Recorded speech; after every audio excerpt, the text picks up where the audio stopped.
Hey guys, what is up? It's Dusty here, back with another crypto video. Today guys, I have a very interesting story for you guys on Ripple and XRP, but before we get into any of that, make sure you press the like button on this video because we're giving away $200 again. All you have to do is press the like button on this video, comment something down below, and make sure you have the notification bell on, and then if we hit 299 likes within 24 hours, we're giving that away. First article of the day, Ripple's XRP price could drop to 10 cents, but this top analyst would be still cautious about buying it. So, right, this person is saying, all right, we could go to 10 cents per coin, but this top analyst would still be cautious about buying it. So, it's kind of a contradictory statement already.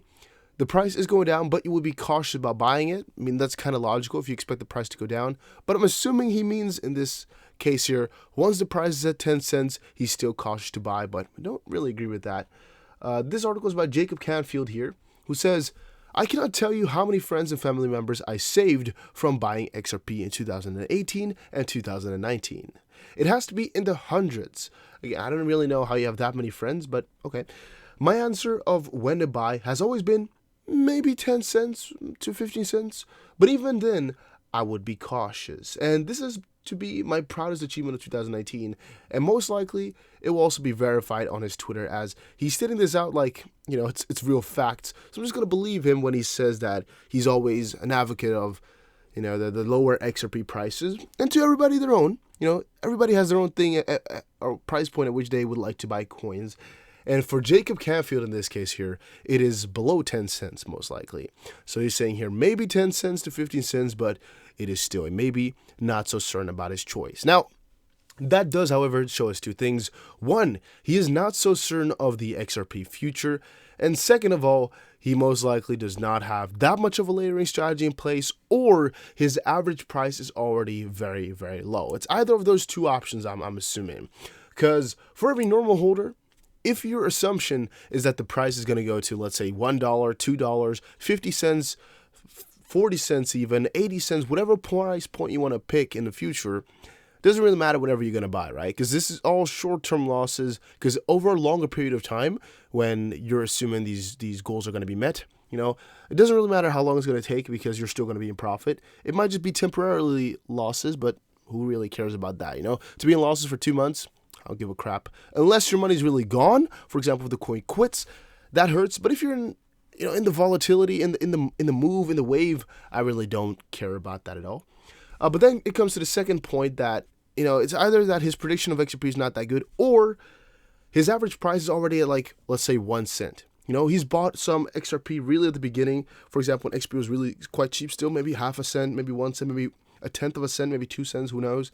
And since his average price is so low at 2 cents, even now at 20 cents, he's 10 times his money, right? He got 10 times the money he had before.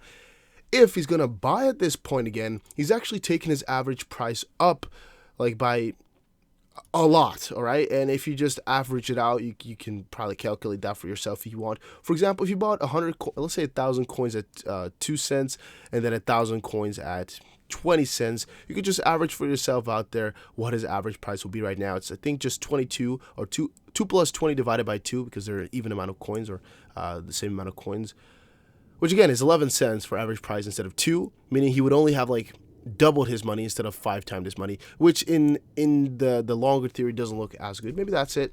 Could be multiple things, but this is something to watch out for though. When people are expecting the price to go to 10 cents, I mean, they're always doing that, but still saying gotta be cautious when buying at that point, might say something about the analyst. Might. Top investor expects XRP price to slide lower due to this news. So this is actually a little bit of a different side.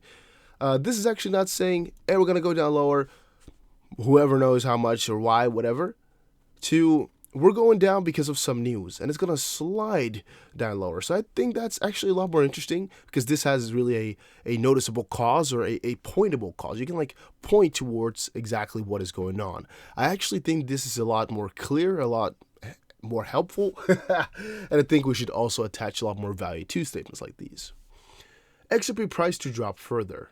Speaking to Forbes' Joe DePascal, CEO of cryptocurrency hedge fund manager BitBull Capital, remarked that the aforementioned altcoin is likely to suffer more, despite XRP already trading at its lowest point in over 2 years.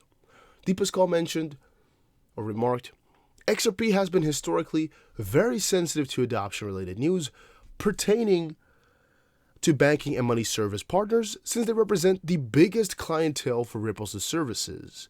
Now, with Bitcoin's price also experiencing downward pressure, we expect the crypto to slide further due to this news. So, to me, not really any news. Like, there's nothing new. There's no new news. It's just kind of the statement that historically been very sensitive to adoption-related news pertaining banking and money service partners. I mean, it's not even true to me, to my personal opinion. Very sensitive to adoption, I mean, it's actually the counter opposite.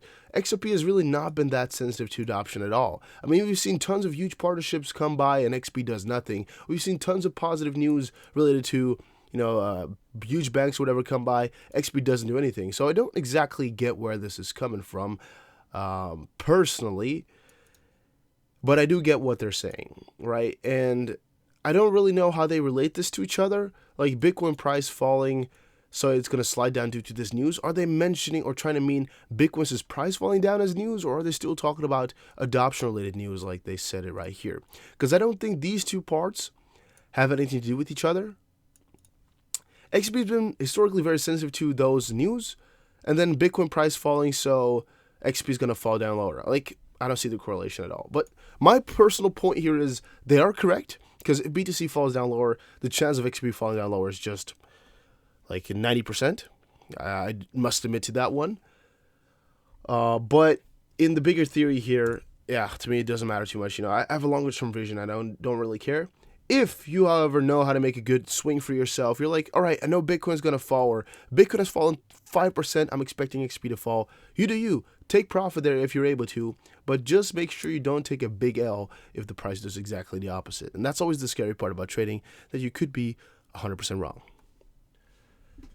I don't know how I got this. I'm most likely just mess up the order here in which I do the articles, but this is supposed to be after I do the XP stuff, as I do like to do it in order. I actually remember why. This is an article instead of Twitter things, which you have afterwards, so that's why it is. But it was something really interesting that I wanted to show you guys. Incarcerated Silk Road founder says Bitcoin could hit $100,000 in 2020. Just found it interesting how Ross Ulbricht uses Elliott wave theory to show Bitcoin could hit $100,000 by 2020. Sentiment towards crypto has taken a decidedly bearish turn in recent months. Bitcoin continues to trade below $7,000 mark on Wednesday, but Peter Schiff says the good news is that all the millennial Bitcoin holders who are about to get wiped out in Bitcoin are still young enough to make their money back. They will also have a lifetime to benefit from the wisdom that comes from losing money and leaning from your mistakes. I guess he meant learning. Well, pretty interesting though. Here's the Elliott wave theory, which we're not going to check into, explaining why the price can most likely go to $100, $1,000. I don't know if it's even in here. I don't give a crap either. I'm not going to bother. Most likely here, we're going to go times 570. There might be some analysis for it. Personally, don't really care because I don't believe in that type of stuff. These things are so far-fetched and so far away, so crazy that it's really hard to believe them. In the end, they could be right, but it's only in hindsight that you really know. And I don't think it's worth the risk to really put all my money into it, in the sense of that we're going to trust what he predicts here. Yeah, I don't think that's worth it. Tal Rotar, a week ago already, but I have left this tweet open for a long time, I guess, said, we can confidently depict where Facebook's Libra will operate within the new IFS, which is the International Financial System. Another walled garden, DA/crypto, digital assets/crypto, interoperating through IOP, hitting the XRP ledger. Whenever you hear Libra, it's XRP they're talking about, one out of two, and there's a little bit more below here. Facebook Libra has a central counterparty, namely FB, overshadowed by the company's privacy trust issues, a white paper, no tech up, and running in the real world. And here's a little bit of an explanation how, Facebook and everything could be connected in theory, or whenever they're talking about Libra, it's actually XRP that they're trying to say in some sense. It's an interesting theory, it's an interesting picture and everything. Pretty cool. That was actually from Tal Rotar. I don't know if I said it already, at Tal Rotar. Pretty difficult name, but you guys have seen it. This comes from at TreeTech6. TRITAK 6. He says, "We're going to the moon, boys. Get your moon boots ready." And it's a little bit of a positive statement. Sometimes I like that. Sometimes it's needed to keep your motivation up there, keep your spirits going. But he actually retweets a tweet from Sir Gordon Gekko, who says, XRP labeled a virtual currency by the Federal Register.gov website. And I don't know how this works. I don't even know how .gov works. It's like they're like official government websites in America or whatever. I have no idea. Never used it. I don't know how it works. I'm not going to bother.